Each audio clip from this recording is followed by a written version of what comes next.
शायद मुझे बताया गया कि ये परीक्षा पे चर्चा का 7वां एपिसोड है और जितना मुझे याद है मैंने देखा है कि ये प्रश्न हर बार आया है और अलग अलग तरीके से आया है।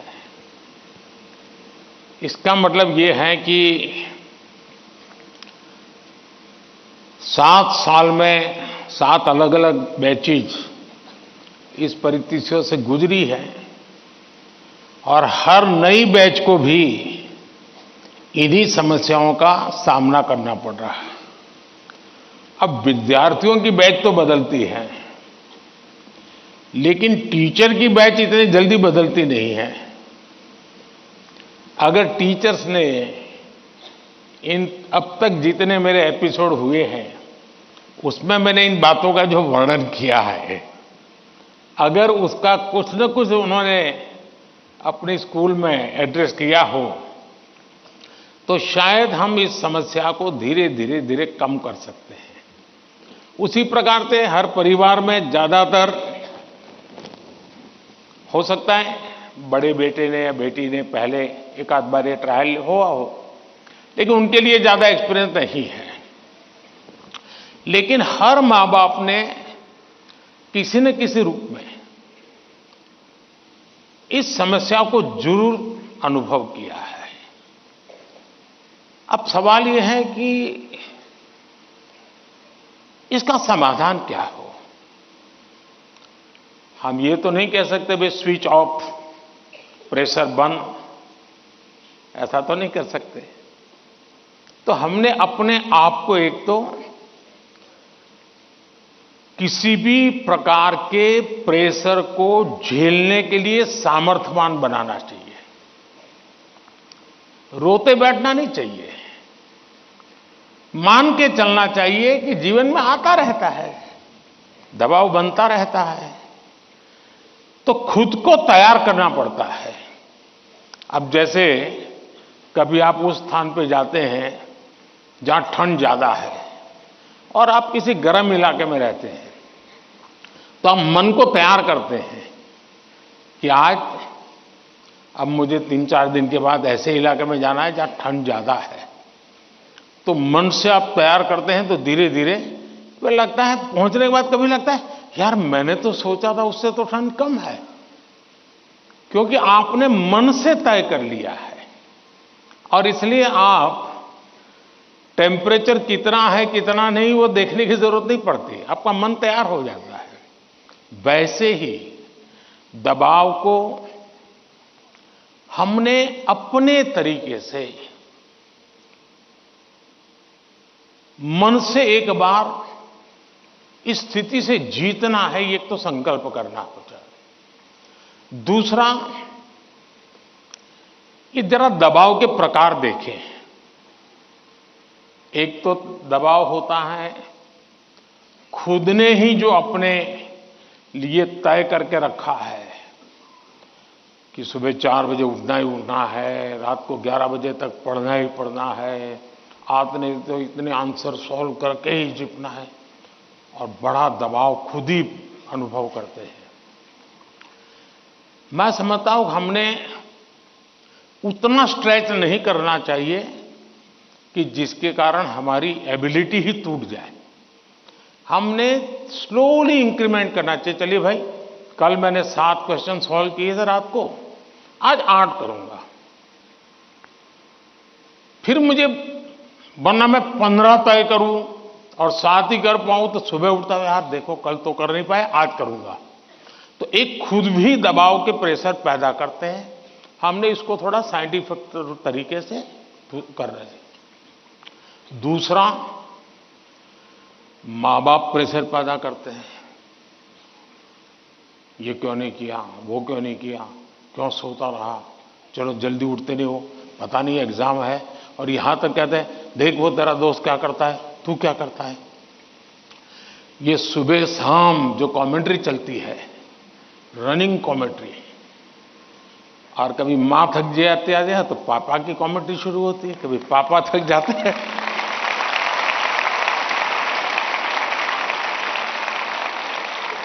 तो बड़े भाई की कमेंट्री शुरू हो जाती है, और वो अगर कम पढ़ता है तो स्कूल में टीचर की।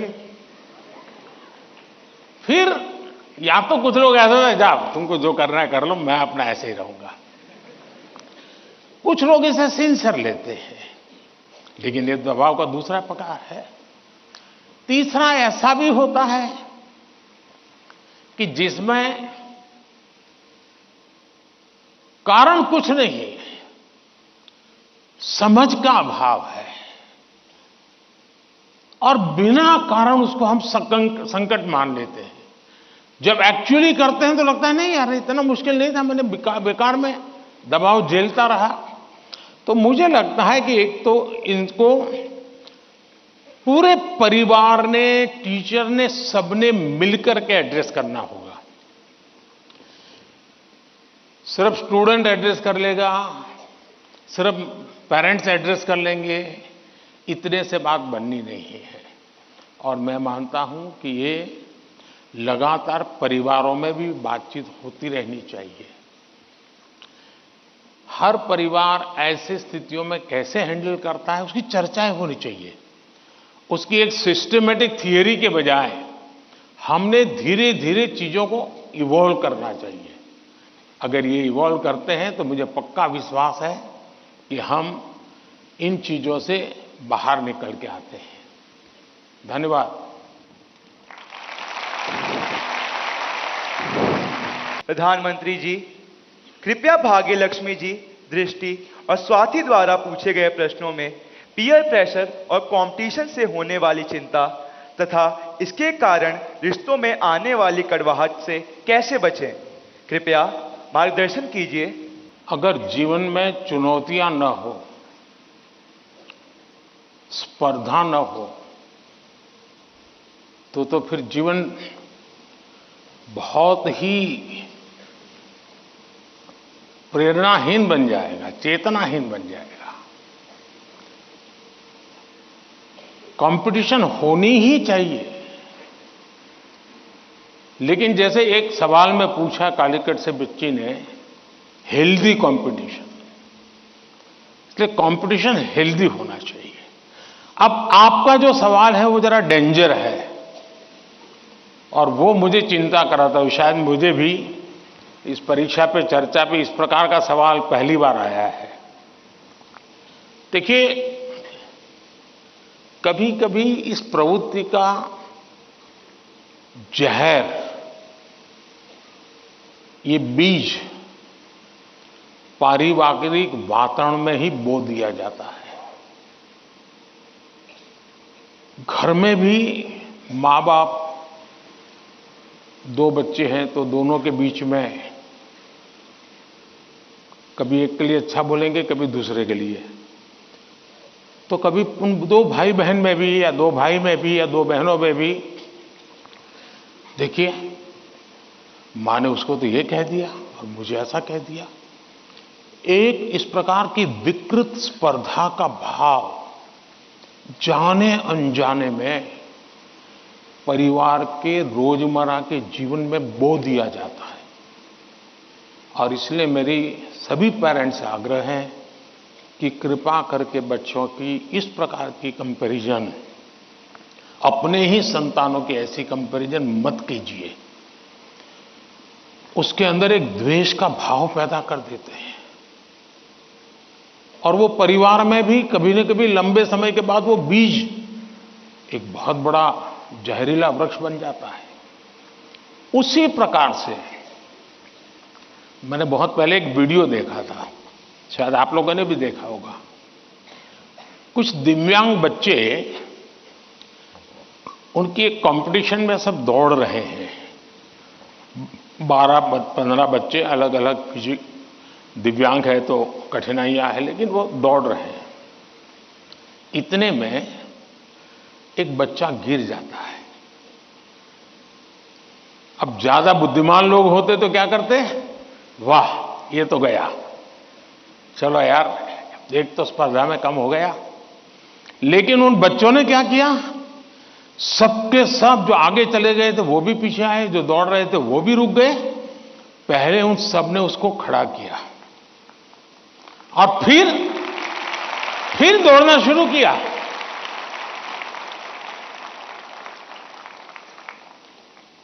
सचमुच में ये वीडियो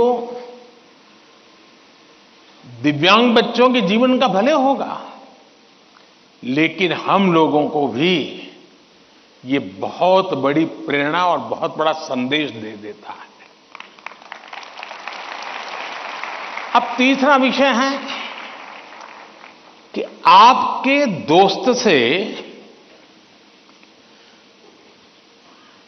आपको किस चीज की स्पर्धा है भाई?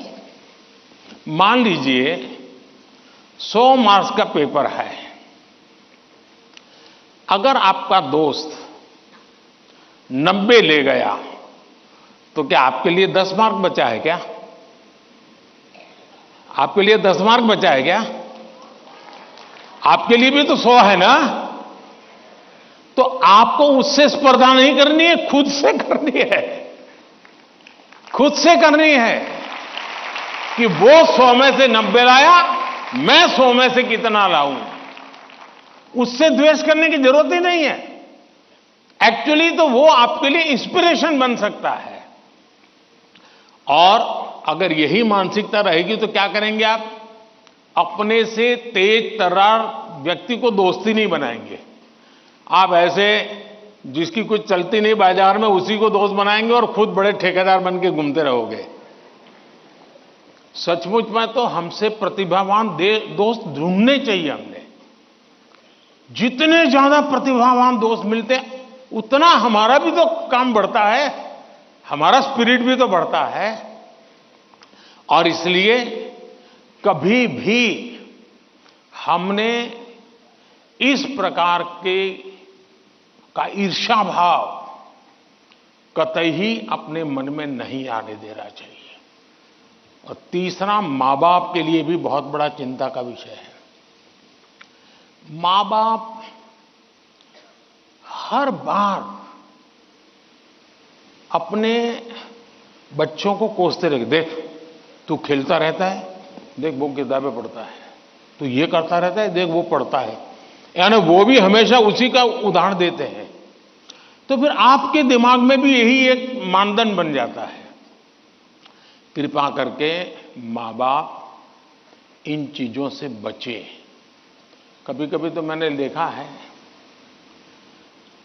कि जो मां बाप अपने जीवन में ज्यादा सफल नहीं हुए हैं, जिनको अपने पराक्रम, अपनी सफलताएं, अपनी सिद्धियों के विषय में दुनिया को कुछ कहने को नहीं है, बताने को नहीं है, तो वे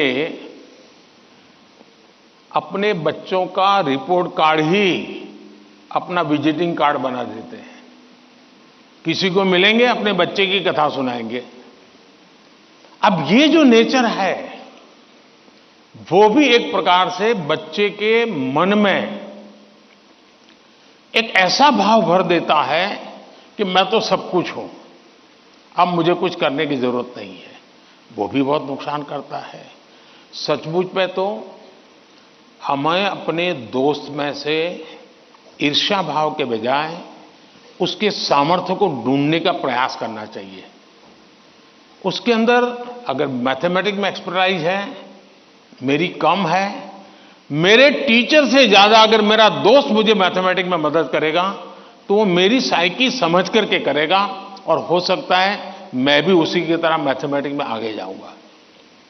वो अगर लैंग्वेज में वीक है और मैं लैंग्वेज में मजबूत हूं, मैं अगर लैंग्वेज में उसकी मदद करता हूं, तो हम दोनों को एक दूसरे की ताकत जोड़ेगी और हम अधिक सामर्थ्यवान बनेंगे। और इसलिए कृपा करके हम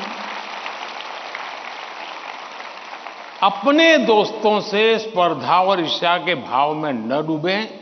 और मैंने तो ऐसे लोग देखे हैं कि खुद फेल हो जाए, लेकिन अगर दोस्त सफल हुआ है तो मिठाई वो बांटता है।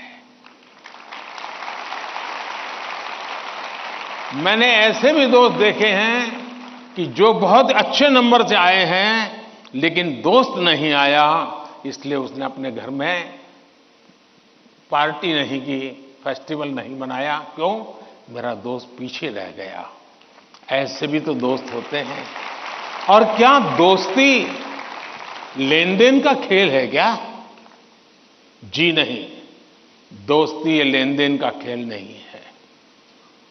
जहां कोई प्रकार का इस प्रकार का लेना देना नहीं है, निर्व्याज प्यार होता है, वही तो दोस्ती होती है।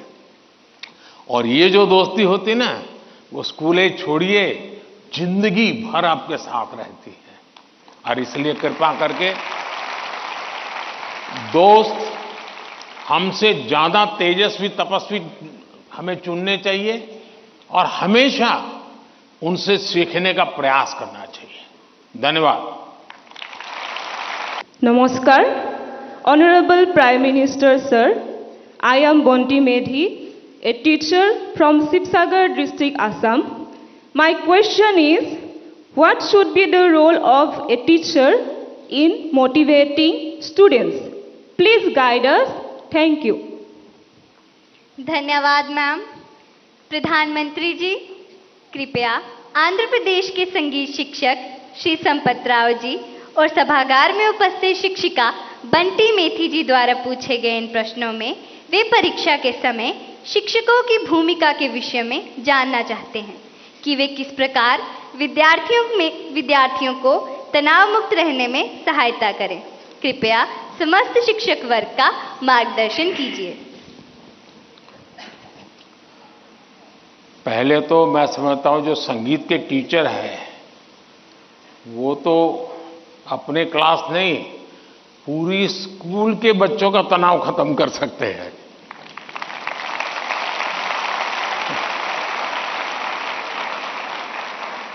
संगीत में वो सामर्थ्य है। हाँ, अगर हम कान बंद कर करके संगीत में बैठे हैं, कभी कभी ऐसा होता है कि हम होते हैं, संगीत बज तो रहा है लेकिन हम कहीं और होते हैं और इसलिए हम उसका आनंद अनुभव नहीं कर पाते हैं। मैं समझता हूं कि किसी भी टीचर के मन में जब ये विचार आता है कि मैं स्टूडेंट के इस तनाव को कैसे दूर करूं, मैं हो सकता है मैं गलत हूं, लेकिन शायद मुझे लगता है कि टीचर के मन में परीक्षा का कालखंड है। अगर टीचर और स्टूडेंट का नाता परीक्षा के कालखंड का है तो सबसे पहले वो नाता करेक्ट करना चाहिए। आपका स्टूडेंट्स के साथ नाता जैसे ही आप पहले दिन, वर्ष के प्रारंभ में पहले ही दिन क्लासरूम में एंटर करते हैं, उसी दिन से एग्जाम आने तक आपका नाता निरंतर बढ़ते रहना चाहिए। तो शायद परीक्षा के दिनों में तनाव की नौबत ही नहीं आएगी।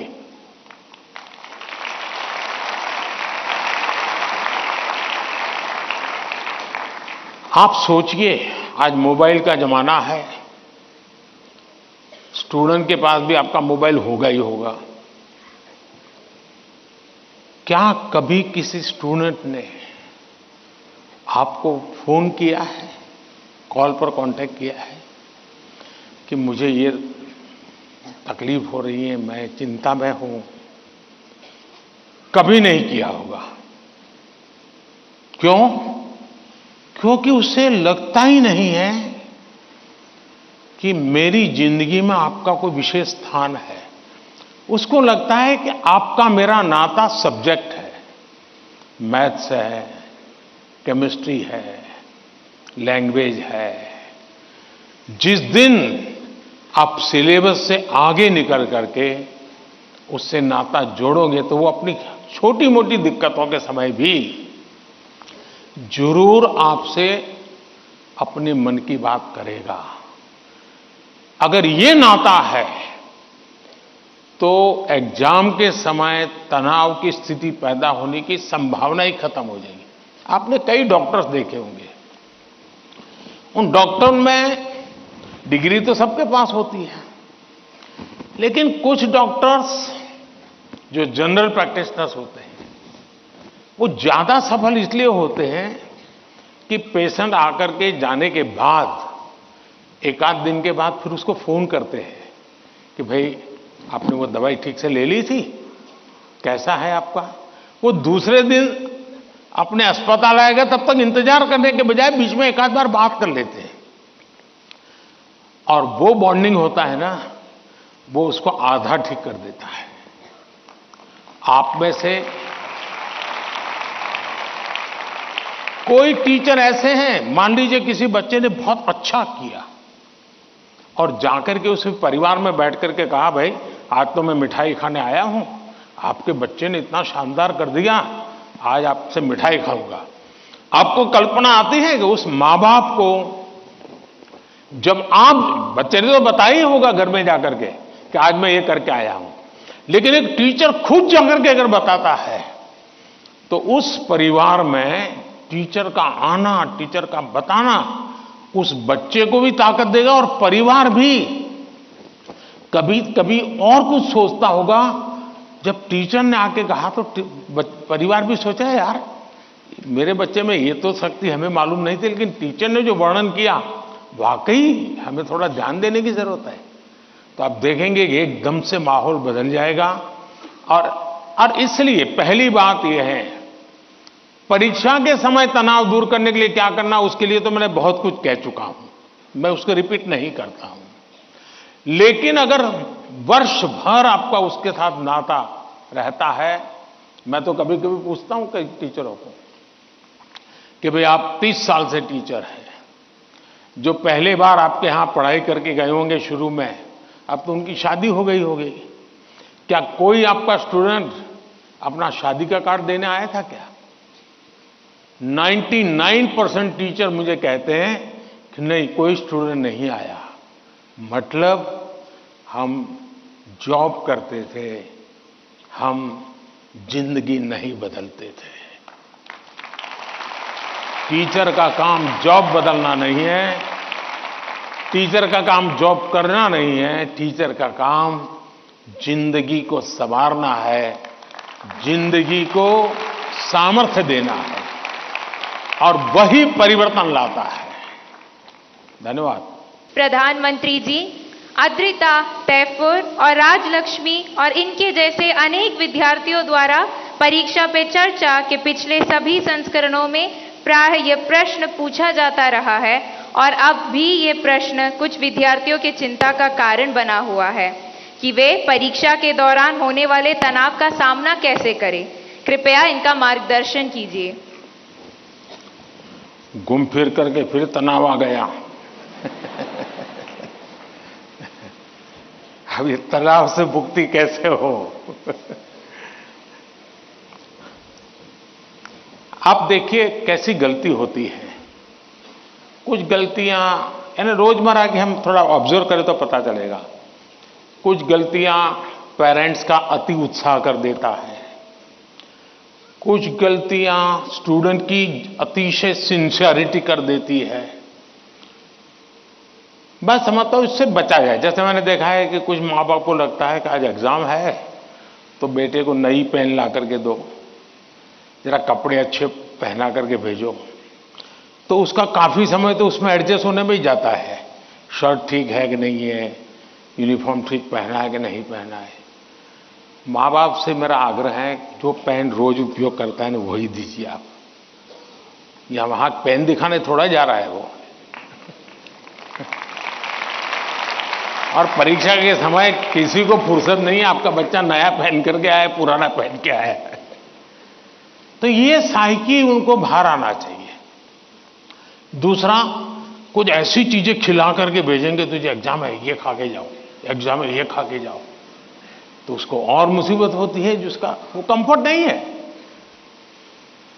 आवश्यकता से अधिक उस दिन खाना, फिर मां कहे अरे तुम्हारा तो एग्जाम सेंटर इतना दूर है, तुम रात आते आते 7 बज जाएगा, ऐसा करो कुछ खा के जाओ, फिर कहेगी कुछ लेके जाओ।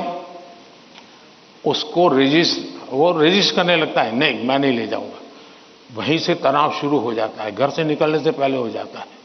तो मेरी सभी पेरेंट्स से अपेक्षा है और मेरा सुझाव है कि आप उसको अपनी मस्ती में जीने दीजिए।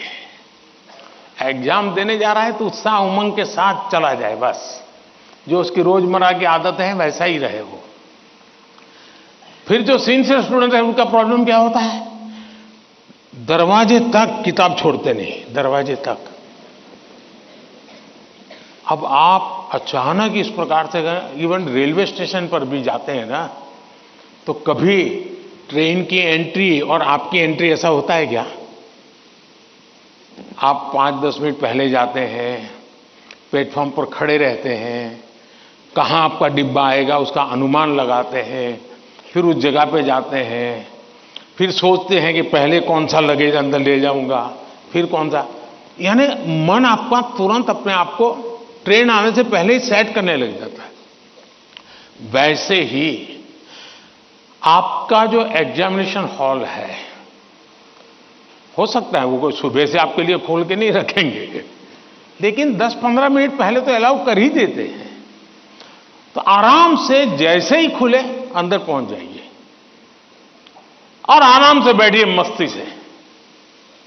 जरा पुरानी कोई हंसी मजाक की चीजें हैं तो उसको जरा याद कर लीजिए, और दोस्ती बगल में तो एक आध चुटकुला सुना दीजिए। हंसी मजाक में पल 5-10 मिनट बिता दीजिए। कुछ नहीं है जान पाने, कम से कम एक डीप ब्रीथिंग करिए, बहुत गहरा सांस लीजिए, धीरे धीरे 8-10 मिनट खुद के लिए जिए। आप खुद में खो जाइए, एग्जाम से बाहर निकल जाएंगे। और फिर जब आपके हाथ में क्वेश्चन पेपर आएगा तो आप कंफर्ट होंगे। वरना क्या होता है, वो आया कि नहीं, वो देखा कि नहीं, वो कैसा है, फला नहीं, टीचर कहां दिखता है, सीसीटीवी कैमरा है। अरे आपका क्या काम है जी, सीसीटीवी कैमरा किसी भी कोने पर पड़ा है, तेरा क्या ले रहा है जी। हम इन्हीं चीजों में लटके रहते हैं जी, और वही बिना कारण हमारी शक्ति समय वेस्ट करता है। हमने खुद में ही खोए रहना चाहिए। और जैसा ही क्वेश्चन पेपर आ जाए तो कभी कभी तो आपने देखा होगा कि अगर आप फर्स्ट बेंच पर आपका नंबर आया है, लेकिन क्वेश्चन पेपर वो पीछे से बांटना शुरू करता है, तो आपका दिमाग फटकता है। देखिए मेरे से तो 5 मिनट पहले उसको मिलेगा, मुझे 5 मिनट बाद में मिलेगा। ऐसा ही होता है ना, ऐसा होता है ना। अब ऐसी चीजों में अपना दिमाग खपाओगे कि पहले क्वेश्चन पेपर मुझे मिला कि 20 नंबर के बाद मिला, तो आप अपनी एनर्जी, आप परिस्थिति तो पलट नहीं सकते। टीचर ने वहां से क्यों कि आप खड़े होकर नहीं कह सकते पहले मेरे से दो, ऐसा तो नहीं कर सकते। तो आपको पता है ऐसा होना, फिर ऐसे ही अपने आप को एडजस्ट कर लेना चाहिए। एक बार आप ये अगल बगल की सारी दुनिया, और हम बचपन से पढ़ते तो आए हैं, वो अर्जुन को पक्षी की आंख वाली कथा तो सुनते रहते हैं, लेकिन जीवन में आता है तो नहीं, पेड़ भी दिखता है, पत्तियां भी दिखती है, तब आपको वो पक्षी की आंख नहीं दिखती है। आप भी मन में ये कथाएं सुनते हैं, पढ़ते हैं, तो उसको जीवन में लाने का मौका होता है। तो पहली बात तो ये है कि इन सारी बाह्य चीजों से आप, दूसरा,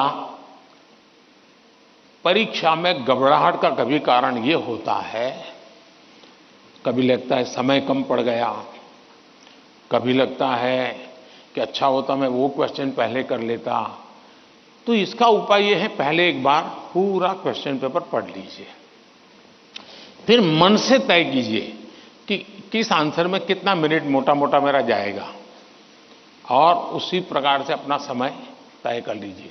अब खाना खाते हैं, आप खाने के लिए बैठते हैं, तो घड़ी देख करके थोड़े खाते, भाई 20 मिनट में खाना खाना है।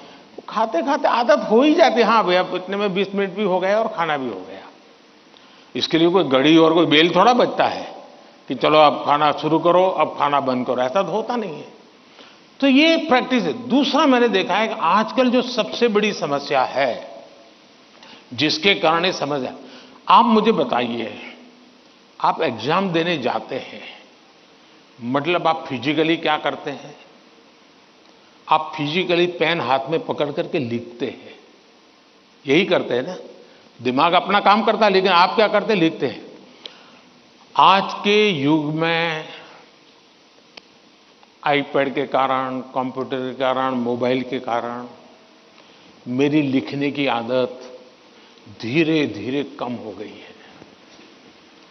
जबकि एग्जाम में लिखना होता है, इसका मतलब हुआ कि मुझे अगर एग्जाम के लिए तैयार करना है तो मुझे अपने आप को लिखने के लिए भी तैयार करना है। आजकल बहुत कम लोग हैं जिनको लिखने की आदत है, और इसलिए डेली जितना समय आप अपने पठन पाठन में लगाते हैं स्कूल के बाद, उसका मिनिमम 50% टाइम आप खुद अपनी नोटबुक के अंदर कुछ न कुछ लिखेंगे। हो सके तो उस विषय पर लिखेंगे, और 3 बार 4 बार खुद का लिखा हुआ पढ़ेंगे और खुद का लिखा हुआ करेक्ट करेंगे। तो आपका जो इंप्रूवमेंट होगा किसी की मदद बिना इतना बढ़िया हो जाएगा कि आपको बाद में लिखने की आदत हो जाएगी। तो कितने पेज पे लिखना, इतना लिखने में कितना समय जाता है, ये आपकी मास्टरी हो जाएगी। कभी कभी मन से विषय आपको लगता है ये तो मुझे आता है। जैसे आप मान लीजिए कोई बड़ा प्रसिद्ध कोई गाना सुन रहे हैं, गाना बज रहा है तो आपको लगता है ये गाना तो मुझे आता है, क्योंकि आपने बहुत बार सुना है। लेकिन एक बार गाना बंद करके जरा कागज पे लिखो ना, वो गाना आता है क्या, तो पता चलेगा नहीं यार, सुनते समय जो मेरा कॉन्फिडेंस था, मुझे अच्छा लगता था और आता था, हकीकत में मुझे आता नहीं था। मुझे वहां से प्रॉम्प्टिंग होती थी, इसलिए मुझे वो लाइन याद आ जाती थी, और उसमें भी परफेक्ट शब्द के संबंध में जब बात आएगी तो मैं पीछे रह जाऊंगा। मेरी आज की पीढ़ी के साथियों से बहुत मेरा आग्रह है कि कृपा करके आपकी एग्जाम में एक बड़ी चैलेंज होती है लिखना। कितना याद रहा, सही रहा, गलत रहा, सही लिखते हैं, गलत लिखते, तो वो तो बात का विषय है। आप अपना ध्यान प्रैक्टिस में इस पर कीजिए। अगर ऐसी कुछ चीजों पर अगर आप ध्यान केंद्रित करेंगे, मुझे पक्का विश्वास है कि एग्जाम हॉल में बैठने के बाद जो अनकंफर्ट या प्रेशर फील करते हैं वो आपको लगेगा ही नहीं, क्योंकि आप आदी हैं। अगर आपको तैरना आता है तो पानी में जाने से डर नहीं लगता है आपको, क्योंकि आप तैरना जानते हैं। आपने किताबों में तैरना ऐसे होता है और आप सोचते हैं हाँ मैं तो पढ़ा था भाई, हाथ पहले ऐसे करते, फिर दूसरा हाथ, फिर तीसरा हाथ, फिर चौथा हाथ, तो फिर आपको लगता है कि हाँ पहले हाथ पैर दिमाग से खप कर लिया, अंदर जाते ही फिर मुसीबत शुरू हो जाती है। लेकिन जिसने पानी में ही प्रैक्टिस शुरू कर दी, उसको कितना ही गहरा पानी क्यों हो, उसको भरोसा होता है मैं पार कर जाऊंगा। और इसलिए प्रैक्टिस बहुत आवश्यक है, लिखने की प्रैक्टिस बहुत आवश्यक है। और लिखना जितना होगा शार्पनेस ज्यादा आएगी, आपके विचारों में भी शार्पनेस आएगी। और अपनी लिखी हुई चीज को 3 बार 4 बार पढ़ के खुद करेक्ट कीजिए। जितना ज्यादा खुद करेक्ट करोगे, आपकी उस पर ग्रिप बहुत ज्यादा आएगी, तो आपको अंदर बैठ करके कोई प्रॉब्लम नहीं होगा। दूसरा, अगल बगल में वो बड़ी स्पीड से लिख रहा है, मैं तो तीसरे क्वेश्चन पे अड़ा हुआ हूं, वो तो 7वें पर चला गया। दिमाग इसमें मत खपाइए बाबा, वो 7 में पहुंचे, 9 में पहुंचे, करे न करे, वो पता नहीं, वो सिनेमा की स्टोरी लिखता होगा। तुम अपने पर भरोसा करो, तुम अपने पर भरोसा करो। अगल बगल में कौन क्या करता है छोड़ो। जितना ज्यादा अपने आप पर फोकस करोगे, उतना ही ज्यादा आपका क्वेश्चन पेपर पर फोकस होगा। जितना ज्यादा क्वेश्चन पेपर पर फोकस होगा, इतना ही आपके आंसर के एक एक शब्द पर हो जाएगा, और अल्टीमेटली आपको परिणाम उचित मिल जाएगा। धन्यवाद। मेरा प्रश्न यह है कि व्यायाम के साथ साथ पढ़ाई को कैसे मैनेज करें, क्योंकि शारीरिक स्वास्थ्य भी उतना ही जरूरी है जितना कि मानसिक स्वास्थ्य। कृपया मार्गदर्शन करें। धन्यवाद सर। आपका शरीर देख करके लगता है मुझे आपने सही सवाल पूछा है।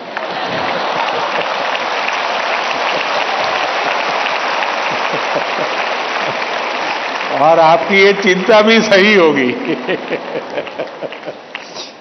प्रधानमंत्री जी, धीरज, नज़्मा और तोबी जी पढ़ाई और हेल्दी लाइफ में सामंजस्य कैसे स्थापित करें, इस विषय पर आपका मार्गदर्शन चाहते हैं।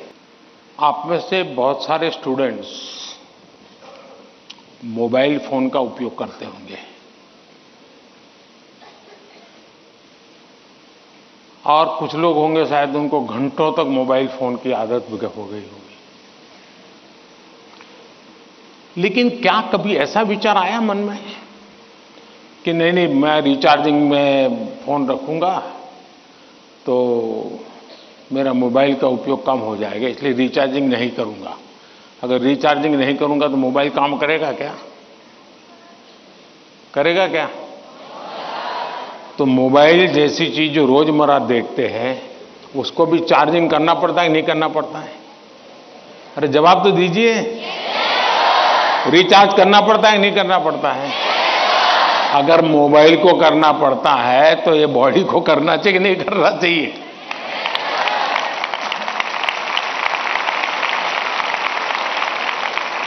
जैसे मोबाइल फोन में चार्जिंग ये मोबाइल की रिक्वायरमेंट है, वैसे हमारा शरीर का भी चार्जिंग ये शरीर की रिक्वायरमेंट है।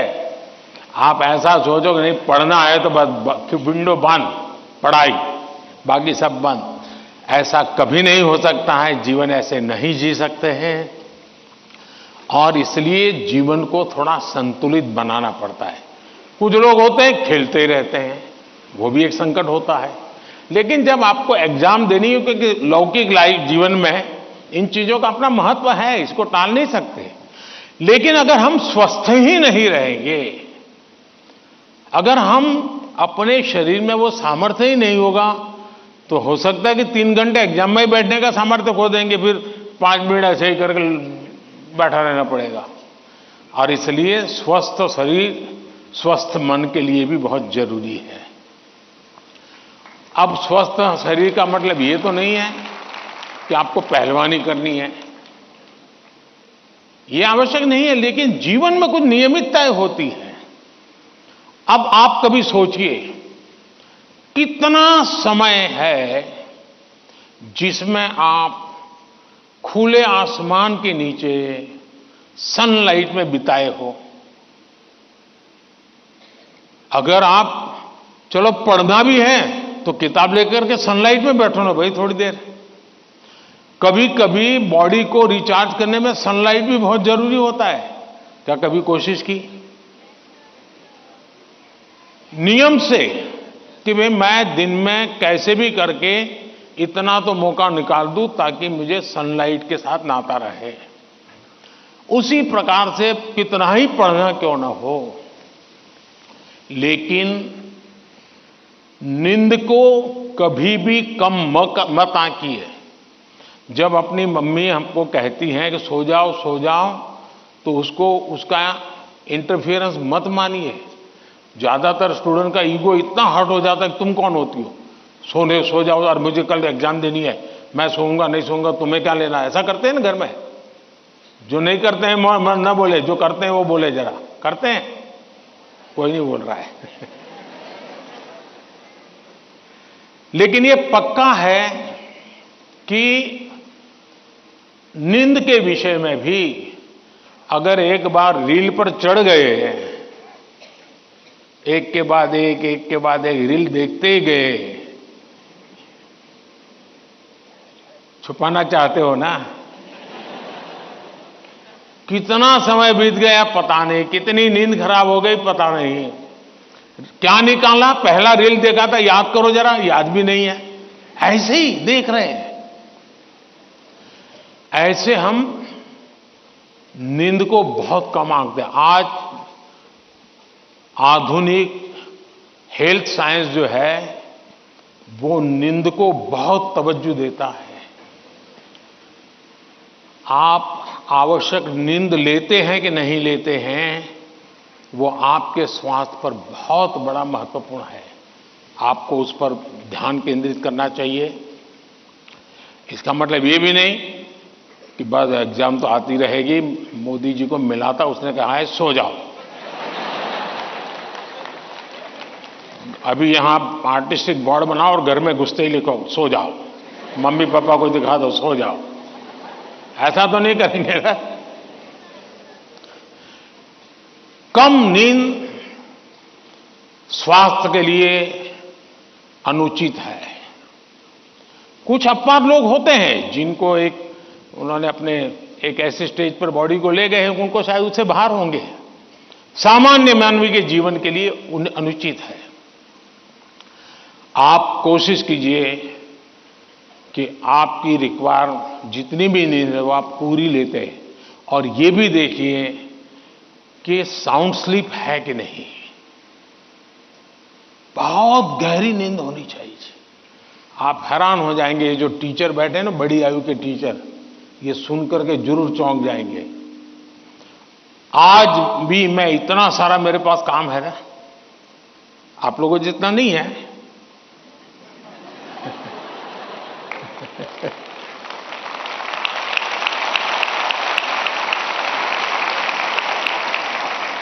लेकिन 365 दिन कोई अपवाद नहीं।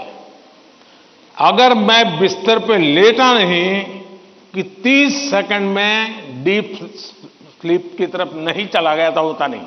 30 सेकंड लगता है मुझे। आप में से बहुत छोटी आयु के भी होंगे, कभी इधर कभी उधर, कभी उधर कभी उधर, फिर नींद आई तो आई। क्यों? मेरा बाकी जो जागृत अवस्था का समय है उसमें बहुत जागृत रहता हूं मैं। तो जब जागृत हूं तो पूरी तरह जागृत हूं, जब सोया हूं तो पूरी तरह सोया हूं। और वो बैलेंस, जो बड़ी आयु के लोग हों परेशान होते होंगे, हाँ यार हमें तो नींद ही नहीं आती, आधा घंटा तो ऐसे ही करवट बदलते रहते हैं, और ये आप अचीव कर सकते हैं। फिर एक विषय है न्यूट्रिशन, संतुलित आहार। और आप जिस उम्र में हैं उस उम्र में जिन चीजों की जरूरत है वो आपके आहार में है कि नहीं है। एक चीज पसंद है, बस खाते रहते हो, पेट भर जाता है, कभी मन भर जाता है, लेकिन शरीर की आवश्यकताएं पूरी नहीं करता है। 10th 12th का एक कालखंड ऐसा है जब आपके पास एग्जाम का वातावरण है, तो एक बार तय कीजिए कि मेरे शरीर को जितनी रिक्वायरमेंट है वो मैं लेता हूं। माँ बाप भी बच्चे को ऐसा ना करें, नहीं आज तो हलवा बनाया है, जरा ज्यादा खा ले। कभी माँ बाप को भी लगता है कि क्वांटिटी ज्यादा खिला दी तो बच्चा आज खुश है। जी नहीं, उसके शरीर, और इसके लिए कोई अमीरी गरीबी का मुद्दा नहीं है। जो उपलब्ध चीजें होती हैं उसी में से मिल जाता है जी, उसमें सारी चीजें रहती हैं। कम से कम खर्च वाली भी चीजें होती हैं जो हमारे न्यूट्रिशन को कैर कर सकती है। और इसलिए हमारे आहार में संतुलन, ये भी स्वास्थ्य के लिए उतना ही जरूरी है। और फिर एक्सरसाइज, हमने पहलवानी वाली एक्सरसाइज करे या ना करे अलग बात है, लेकिन फिटनेस के लिए एक्सरसाइज करना चाहिए। जैसे डेली टूथब्रश करते हैं ना, वैसे ही नो कॉम्प्रोमाइज एक्सरसाइज करनी चाहिए। मैंने कुछ बच्चे ऐसे देखे हैं, वो छत पे चले जाते हैं, किताब लेके चलते हैं और पढ़ते रहते हैं, दोनों काम कर लेते हैं। कुछ गलत नहीं है, वो पढ़ता भी है और अपना धूप के अंदर चल भी लेता है, एक्सरसाइज भी हो जाती है। कोई न कोई ऐसा रास्ता निकालना चाहिए जिसमें आपकी फिजिकल एक्टिविटी होती रहती है। 5 minute 10 minute dedicated physical activity करनी ही चाहिए। ज्यादा कर सकते तो अच्छी बात है। अगर इन चीजों को सहज रूप से आप लाएंगे, एग्जाम के तनाव के बीच सब कुछ इधर करेंगे वो नहीं करेंगे तो नहीं चलेगा। संतुलित करिए, आपको बहुत फायदा होगा। धन्यवाद। मधुमिता और अदिति तथा इन जैसे कुछ विद्यार्थी जीवन में करियर के चयन में दबाव अनुभव करते हैं। सर, एक विशेष करियर या स्ट्रीम चुनने की मानसिकता के दबाव की समस्या का कैसे समाधान करें? मुझे नहीं लगता है कि आप स्वयं कंफ्यूज हैं, आप स्वयं उलझन में हैं, ऐसा मुझे नहीं लगता है। हकीकत यह है कि आपको अपने पर भरोसा नहीं है, आपका अपने सोचने के संबंध में दुविधा है और इसलिए आप 50 लोगों को पूछते रहते हैं, क्या लगता है ये करूं तो, क्या लगेगा ये करूं तो। आप खुद को जानते नहीं हैं और उसके कारण आप किसी के एडवाइस पर डिपेंडेंट रहते हो और जो व्यक्ति ज्यादा अच्छा लगता है आपको और जो एडवाइस आपको सबसे सरल लगती है आप उसी को एडॉप्ट कर लेते हो। अब जैसे मैंने कहा कि खेलो, अब बहुत कुछ होंगे जो आज कल बोर्ड लेकर के घर जाएंगे, मोदी जी ने कहा है खेलो खिलो खेलो खिलो, अब मैं पढ़ूंगा नहीं, बस क्यों, उसने अपनी चीज पसंद कर ली है। मैं समझता हूं कि सबसे बुरी जो स्थिति है ना वो कंफ्यूजन है।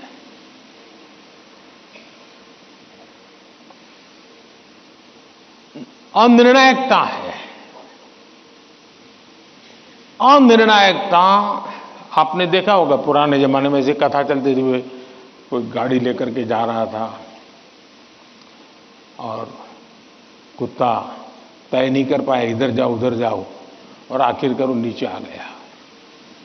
यही होता है, अगर उसको पता है कि मैं उधर चला जाऊं तो हो सकता है कि वो ड्राइवर भी उसको बचा ले, लेकिन इधर गया इधर गया इधर गया तो ड्राइवर कितना ही एक्सपर्ट होगा नहीं बचा पाएगा। हमें अनिश्चितता से भी बचना चाहिए, अनिर्णायकता से बचना चाहिए और निर्णय करने से पहले सारी चीजें हमने उसको जितने तराजू पर तोल सकते हैं तोलना चाहिए। दूसरा, कभी कभी कुछ लोगों को लगता है कि फलानी चीज वैसी है, ठीक चीज है। अब मुझे बताइए, स्वच्छता का विषय अगर प्रधानमंत्री के रूप में देखें तो बहुत मामूली विषय है कि नहीं है? बहुत मामूली विषय है कि नहीं है? कोई भी कहेगा यार पीएम को इतने सारे काम हैं, ये स्वच्छता स्वच्छता करता रहता है। लेकिन जब मैंने उसके अंदर अपना मन लगा दिया, हर बार मैंने उसको अपना एक महत्व का साधन बना दिया, आज स्वच्छता देश का प्राइम एजेंडा बन गया कि नहीं बन गया? स्वच्छता तो छोटा विषय था, लेकिन अगर मैं उससे जान मैंने भर दी तो वो बहुत बड़ा बन गया। इसलिए हम ये न सोचे, आपने देखा होगा, कल मैं पूरा तो पढ़ नहीं पाया लेकिन मेरा नजर गई कि किसी ने कहा है कि पिछले 10 साल में आर्ट और कल्चर के क्षेत्र में भारत का मार्केट 250 गुना बढ़ गया है। अब आज से पहले कोई पेंटिंग करता तो माँ बाप कहते पहले पढ़ाई करो, वैकेशन में पेंटिंग करना। उसको लगता ही नहीं था कि पेंटिंग भी जीवन में महत्व का विषय हो सकता है। और इसलिए हम किसी चीज को कम ना आके, हमारे में दम होगा तो हम उसको जान भर देंगे। हमारे में सामर्थ्य होना चाहिए और जो चीज हाथ में लें उसमें जी जान से जुड़ जाएं।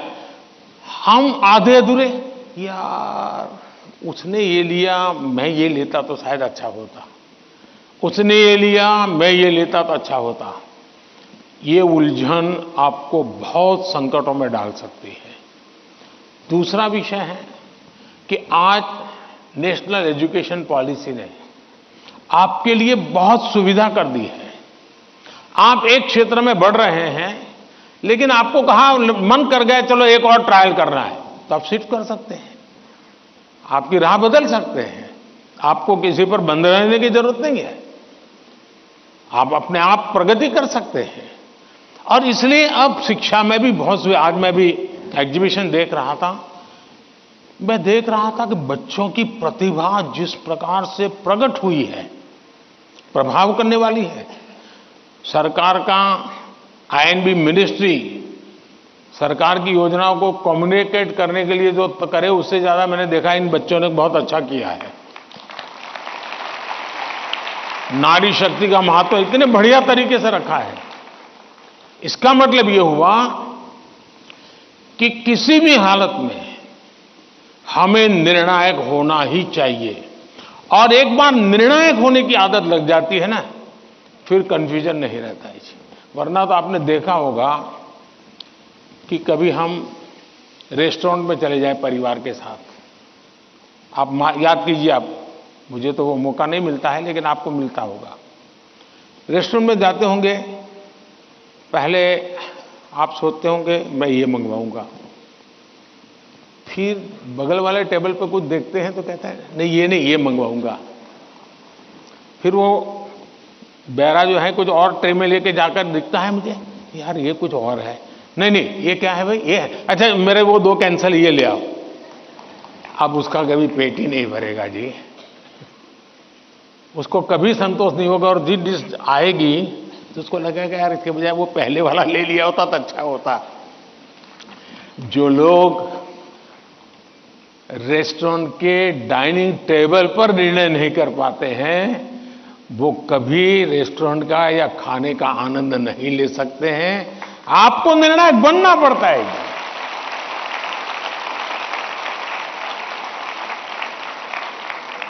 अगर आपकी मां आपको डेली सुबह पूछे आज क्या खाओगे, और आपके सामने 50 वैरायटी बोल दे, आप क्या करोगे? घूम फिर करके आ जाओगे, रोज खाते हो वहीं पर आके खड़े हो जाओगे। मैं समझता हूं कि हमें आदत डालनी चाहिए कि भाई हम निर्णायक बने। निर्णय लेने से पहले 50 चीजों को हम बारीकियां देखें, उसके प्लस माइनस पॉइंट देखें, प्लस माइनस पॉइंट के लिए किसी से पूछें, लेकिन उसके बाद हम निर्णायक बने।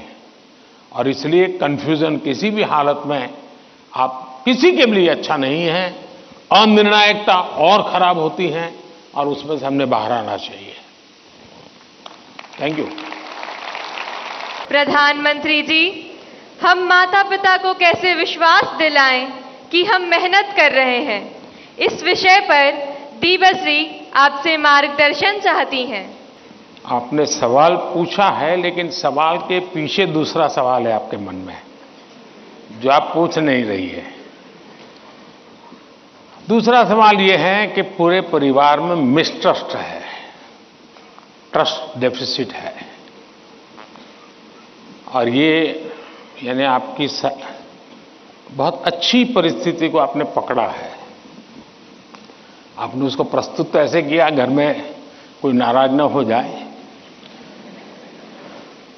लेकिन ये सोचने का विषय है टीचर के लिए भी और पेरेंट्स के लिए भी, कि ऐसा क्या कारण है कि हम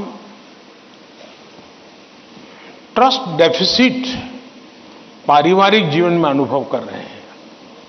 अगर पारिवारिक जीवन में भी हम ट्रस्ट डेफिसिट अनुभव करते हैं तो ये बहुत ही चिंता का विषय है। और ये ट्रस्ट डेफिसिट अचानक नहीं होती है, एक लंबे कालखंड से गुजर करके निकलती है।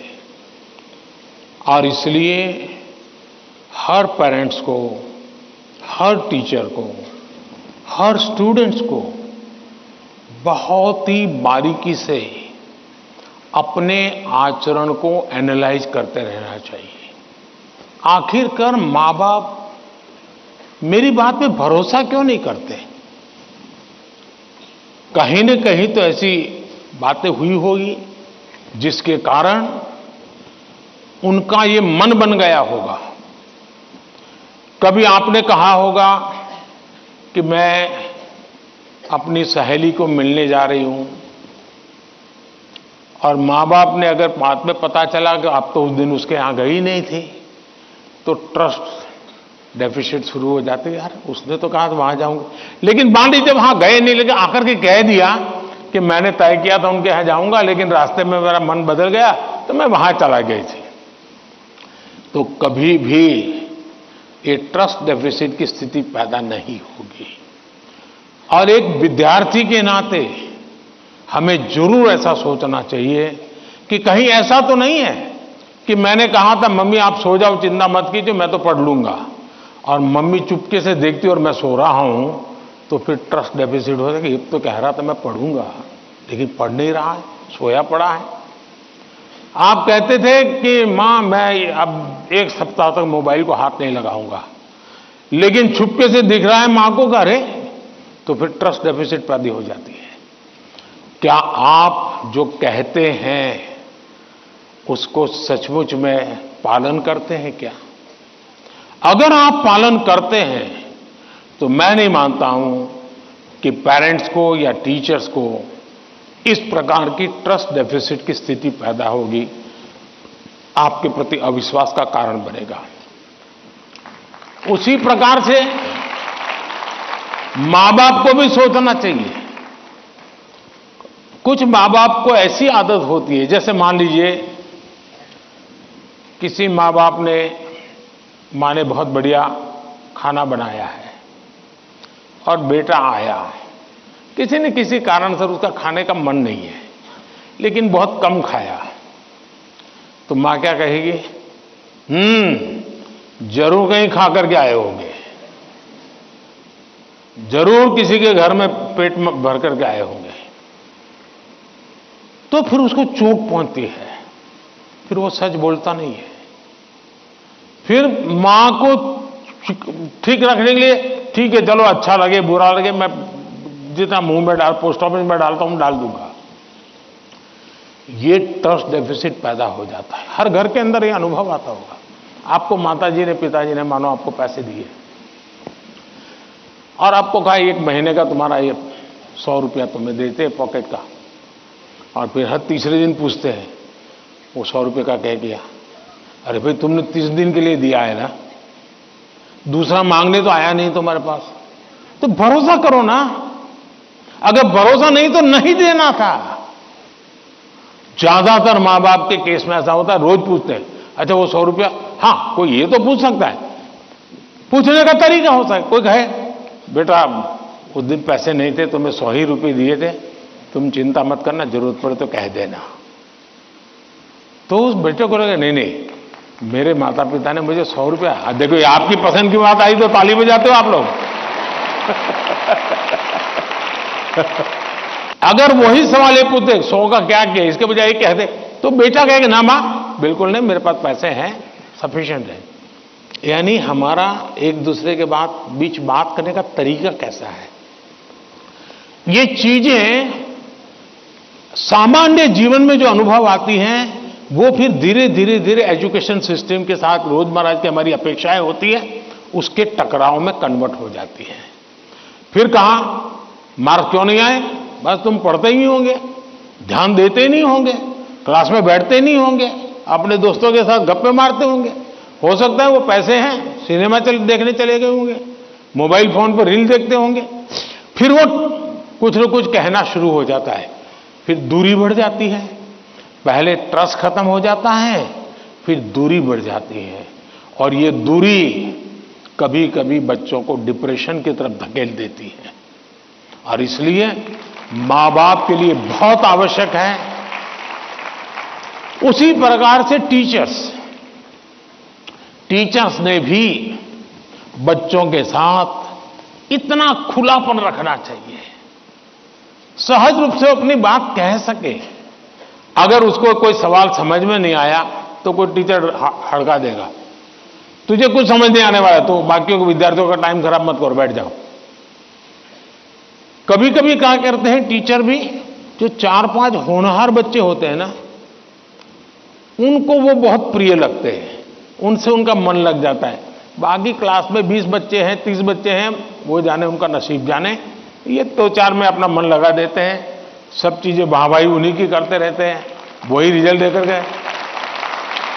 अब आप उसको कितना आगे ले जा पाते हो तो अलग बात है, लेकिन बाकी जो है वहां से नीचे गिरा देते हैं। और इसलिए कृपा करके आपके लिए सभी स्टूडेंट समान होने चाहिए, सबके साथ इक्वली। हाँ, जो तेज होगा वो अपने आप में से जो अमृत है वो ले लेगा, लेकिन जिसको सबसे ज्यादा जरूरत है उसके प्रति अगर आप सिंपैथेटिक, और उसमें भी मैं मानता हूं उसके गुणों की तारीफ कीजिए। कभी एक बच्चा बिल्कुल वीक है पढ़ने में, लेकिन उसके हैंड राइटिंग अच्छे है, तो उसके सीट पे जाकर के, अरे यार क्या बढ़िया लिखते हो तुम, कितने हैंड राइटिंग तुम्हारे अच्छे हैं, क्या स्मार्टनेस है तुम्हारी। कभी ऐसा एक डल विद्यार्थी है, अरे यार तेरा कपड़ा बहुत शर्ट बहुत अच्छा है, उसके अंदर कॉन्फिडेंस बिल्डअप होगा, वो आपके साथ खुलने लग जाएगा, वो आपसे बातें करने लगेगा कि ये साहब के प्रति मेरे प्रति उनका ध्यान है। अगर ये सहज वातावरण बन जाएगा तो मैं नहीं मानता हूं कि, लेकिन ये विद्यार्थियों का भी उतना ही दायित्व है। हमें आत्मचिंतन करना चाहिए कि मेरी ऐसी कौन सी बातें थी जिसने मेरे घर के लोगों का मुझ पर से भरोसा उठ गया। ये किसी भी हालत में हमारे आचरण से हमारे परिवार के, हमारे टीचर का हम पे भरोसा उठना नहीं चाहिए। हमसे कुछ नहीं हुआ तो कहना चाहिए। दूसरा, मुझे लगता है कि परिवार में एक प्रयोग कर सकते हैं। मान लीजिए आपका बेटे या बेटी के 5 दोस्त हैं, तय कीजिए कि महीने में एक बार 2 घंटे वो पांचों परिवार किसी एक परिवार में एकत्र होंगे, दूसरे महीने दूसरे परिवार में बिल्कुल गेट टुगेदर करेंगे, और उसमें बच्चे बूढ़े सम हो गए। ऐसा नहीं कि 2 लोगों को घर छोड़ के आए जाएंगे। 80 साल के माँ बाप भी अगर फिजिकली फिट है, आ सकते हैं, उनको भी लेके आइए।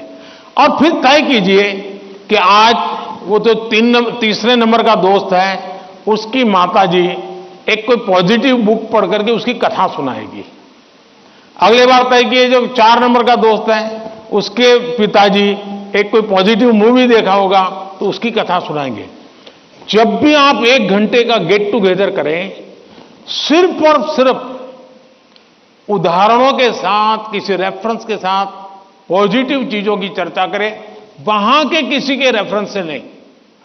आप देख लेना, धीरे धीरे वो पॉजिटिविटी पर्कुलेट होगी, और यही पॉजिटिविटी सिर्फ आपके बच्चों के प्रति नहीं, अंदर अंदर भी ऐसा ट्रस्ट का वातावरण बना देगी कि आप सब एक इकाई बन जाएंगे, एक दूसरे के मददगार बन जाएंगे। और मैं मानता हूं ऐसे कुछ प्रयोग करते रहना चाहिए। धन्यवाद। प्रधानमंत्री जी, चंद्रेश जैन, पूजा और अभिनव जैसे अनेक लोग जीवन में सोशल मीडिया और टेक्नोलॉजी के बढ़ते दबाव की स्थिति से परेशान हैं। वे सभी तकनीक पर निर्भरता एवं इसके अधिक प्रयोग से होने वाली दुष्प्रभाव से कैसे बचें? कृपया इस विषय में उचित परामर्श प्रदान कीजिए। देखिए, हमारे यहाँ शास्त्रों में भी कहा गया है और सहज जीवन में भी कहा गया, किसी भी चीज का अति किसी का भला नहीं करता है। हर चीज उसका एक मानदंड होना चाहिए, उसके आधार पर होता है। अगर मान लीजिए मां ने बहुत बढ़िया खाना बनाया है, न्यूट्रिशन की दृष्टि से रिच है, टेस्ट आपकी पसंद का है, समय भी खाने का है, लेकिन बस खा रहे हैं, मां परोसती जा रही है। क्या ये संभव है? क्या संभव है? क्या कभी कभी तो आप मां को कहो, नहीं मां बस बहुत हो गया, अब नहीं खा सकता हूं, करते हो कि नहीं करते हो? अपनी प्रिय खाना था, हर प्रकार से न्यूट्रिशन वैल्यू वाला था, वो समय भी ऐसा था, खाने का वक्त था, फिर भी एक स्टेज आ जाता है जब वो खाना आपके लिए तकलीफ कर सकता है, वॉमिटिंग करवाएगा, हेल्थ खराब कर देगा। आपका कितना ही प्रिय खाना आपको रुकना पड़ेगा। रुकना पड़ता कि नहीं रुकना पड़ता? वैसे ही मोबाइल के ऊपर कितना ही प्रिय चीजें, कितनी ही चीजें आती हो, लेकिन कुछ तो समय तय करना पड़ेगा। अगर आप, मैंने देखा है आजकल बहुत से लोगों को जब भी देखो लगे पड़े हैं। आपने देखा होगा, मेरे हाथ में कभी, बहुत रेयर केस में कभी मोबाइल फोन मेरे हाथ में होता है। क्योंकि मुझे मालूम है कि मेरे समय का मुझे सर्वाधिक उपयोग क्या करना है। जबकि मैं ये भी मानता हूं कि इंफॉर्मेशन के लिए मेरे लिए एक बहुत आवश्यक साधन भी है, लेकिन उसका कैसे उपयोग करना, कितना करना, इसका मुझे विवेक होना चाहिए। और ये दोनों जो पेरेंट्स की चिंता है वो इन दो की नहीं है, हर पेरेंट्स की चिंता है। शायद ही कोई अपवाद होगा। जो माँ बाप खुद भी दिन भर मोबाइल में अटके रहते होंगे ना, वो भी चाहते होंगे कि बेटा इससे बचे। और आपने देखा होगा, सबसे बड़ी बात, आपके जीवन को बहुत कुंठित कर देता है जी। अगर आप परिवार में देखोगे तो घर के 4 लोग 4 कोने में बैठे हैं और एक दूसरे को मैसेज फॉरवर्ड करते हैं। उठ करके मोबाइल नहीं दिखाते कि देख मैंने ये आया है तुम देखो। क्यों? सीक्रेसी। ये इसके कारण एक बहुत बड़ा अविश्वास पैदा करने में ये भी एक साधन बन गया आजकल। अगर माँ ने मोबाइल फोन को हाथ लगा दिया, बस आ गया घर में तूफान। तुम कौन होती मेरे मोबाइल को हाथ लगाने वाली? यही हो जाता है। मैं समझता हूं कि परिवार में कुछ नियम होने, जैसे खाना खाते समय डाइनिंग टेबल पर कोई इलेक्ट्रॉनिक गैजेट नहीं होगा, मतलब नहीं होगा। सब लोग खाना खाते समय गप्पे मारेंगे, बातें करेंगे, खाना खाएंगे। ये हम डिसिप्लिन फॉलो कर सकते हैं जी। घर के अंदर मैंने पहले भी कहा है या दोबारा कहता हूं, नो गैजेट जोन, कि भाई ये कमरे में कोई गैजेट की एंट्री नहीं, हम बैठेंगे, बातें करेंगे, गप्पे मारेंगे। परिवार के अंदर वो ऊष्मा का वातावरण उसके लिए जरूरी है। तीसरा, हमारे खुद के लिए भी अब टेक्नोलॉजी से हम बच नहीं सकते हैं। टेक्नोलॉजी को बोझ नहीं मानना चाहिए, टेक्नोलॉजी से दूर भागना नहीं चाहिए, लेकिन उसका सही उपयोग सीखना उतना ही अनिवार्य है।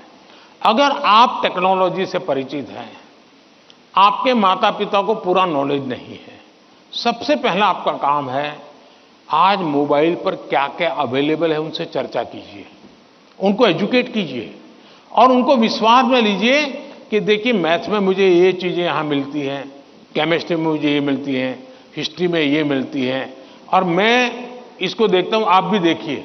तो वो भी थोड़ी रुचि लेंगे। वरना क्या होगा, हर बार उनको लगता होगा कि मोबाइल मतलब ये दोस्तों के साथ चिपका हुआ है, मोबाइल मतलब रील देख रहा है।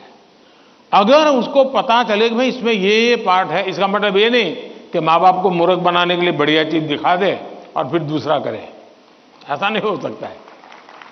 हमने पूरे परिवार में पता होना चाहिए क्या चल रहा है।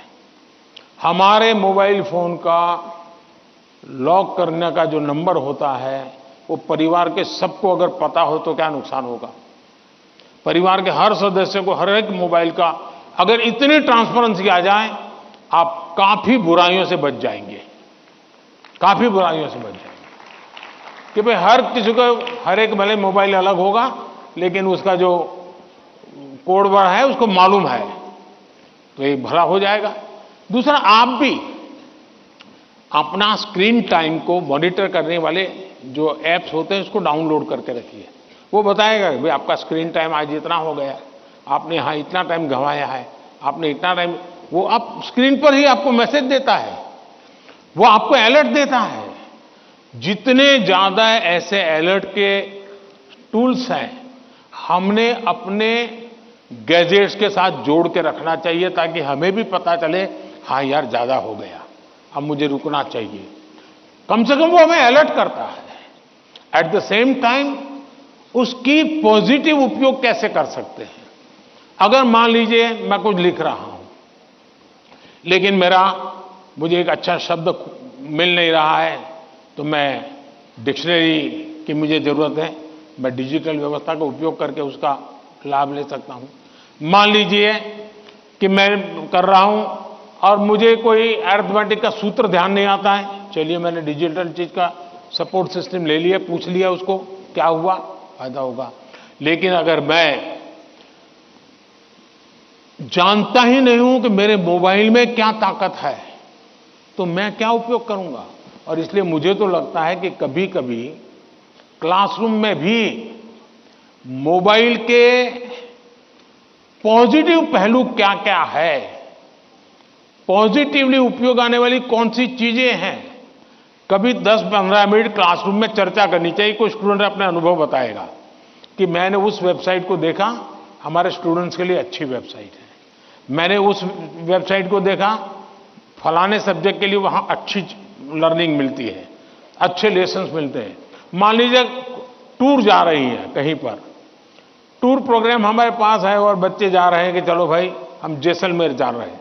सबको कहा जाए जरा ऑनलाइन जाओ भाई, जैसलमेर का पूरा प्रोजेक्ट रिपोर्ट बनाओ, तो उसका पॉजिटिव उपयोग करने की आदत डालनी चाहिए। उसको लगना चाहिए कि तुम्हारी मदद में बहुत सी सारी व्यवस्थाएं उपलब्ध हैं, तुम इसका उपयोग करो।